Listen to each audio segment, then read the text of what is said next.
Salut l'équipe, bienvenue dans cette nouvelle vidéo. Alors aujourd'hui je vais vous présenter une journée dans mon assiette. Je sais absolument pas combien de calories j'ai puisque je calcule pas. Je connais à peu près les quantités mais j'ai jamais calculé combien ça faisait. Du coup on va voir ensemble, reste jusqu'à la fin si tu veux savoir. Donc là il est 8h. 8h je vais prendre mon petit déjeuner, je vais vous présenter ce que je mange. Du coup on a 5 petits Suisses. On a 2 petites tartines où je vais y mettre du beurre de cacahuète MyProt, crunchy, incroyable. Avec 2 petites cuillères de confiture de fraises. Et en complément, j'ai oméga 3, la base, et des multivitamines. Donc moi, je vais manger ça, après je vais aller au coiffeur, à la salle, et on se retrouvera pour le deuxième petit repas de la journée, la collation. Donc pour ce petit déjeuner, on a 824 calories, donc ça fait 56 grammes de prot, 54 grammes de glucides et 36 grammes de lipides.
Ok les gars, là on sort de la salle, du coup la petite collation, je me suis pris une Flapjack My Protein, elles sont vraiment bonnes celles-là.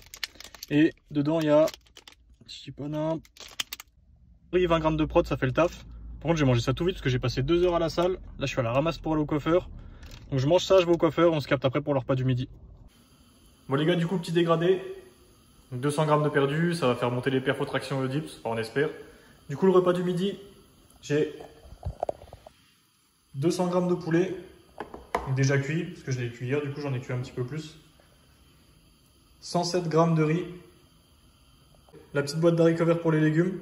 Je sais que c'est meilleur quand c'est surgelé, parce qu'il y a plus de vitamines, etc. Mais clairement je préfère le goût quand ils sont en boîte. Donc,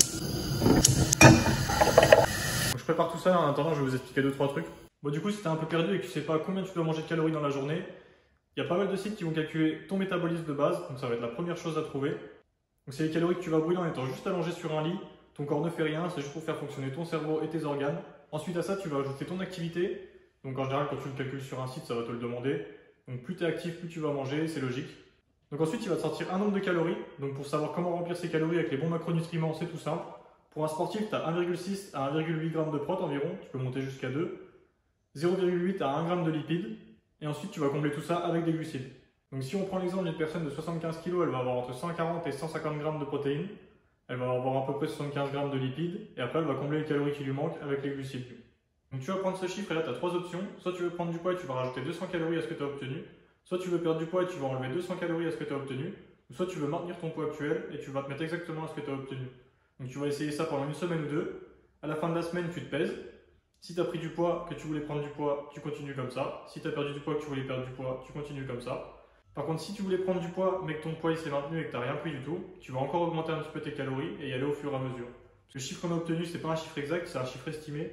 Du coup, il ne sera pas propre à chaque personne. Donc le but, c'est d'essayer et de trouver celui qui va te convenir à toi. Et une fois que tu as tout ça, il ne te reste plus qu'à choisir les aliments que tu aimes pour faire ta diète et la construire toi-même. Bon, du coup, pour ce petit repas, on a 700 calories, 57 grammes de prot, 99 grammes de glucides et 10 grammes de lipides. Bon les gars, du coup là il est 17h, on va passer à la petite collation de l'après-midi. Donc je vais prendre un shaker de Kiroé avec 50 grammes d'oléagineux. Donc ça vraiment, c'est ultra bon, rempli de calories. Franchement, il n'y a rien de mieux. Voilà pour la petite collation, on a 296 calories pour 20 grammes de prot. Le soir qui sera le même que celui que j'ai fait à midi, on termine la journée à 3000 calories. Donc 211 grammes de prot, 113 grammes de lipides. Donc moi c'est l'alimentation qui me correspond, je fais ça depuis plusieurs années. Donc si vous voulez l'adapter pour vous, adaptez-la avec des aliments que vous aimez, vous pouvez tout remplacer. Remplacer les sources de protéines, remplacer le riz par les pâtes ou des patates par exemple. Ça, vous pouvez l'adapter exactement comme vous voulez. Le plus important, ça va être de faire une diète que vous pouvez tenir sur le long terme. Vous pouvez répéter pendant des années sans vous lasser. Moi, c'est le cas. Après, si vous aimez varier souvent, essayez de vous faire des menus qui sont variés. Faites quelque chose qui vous correspond, comme ça vous pourrez tenir le plus longtemps possible. Donc, ce qui compte, c'est de tenir dans la durée, pas de faire ça 6 mois et ensuite de tout arrêter. Bon les gars, si vous avez kiffé et que vous aimez ce genre de vidéo, n'hésitez pas à me le dire dans les commentaires, à vous abonner, à activer la cloche, à mettre un petit like et on se revoit bientôt.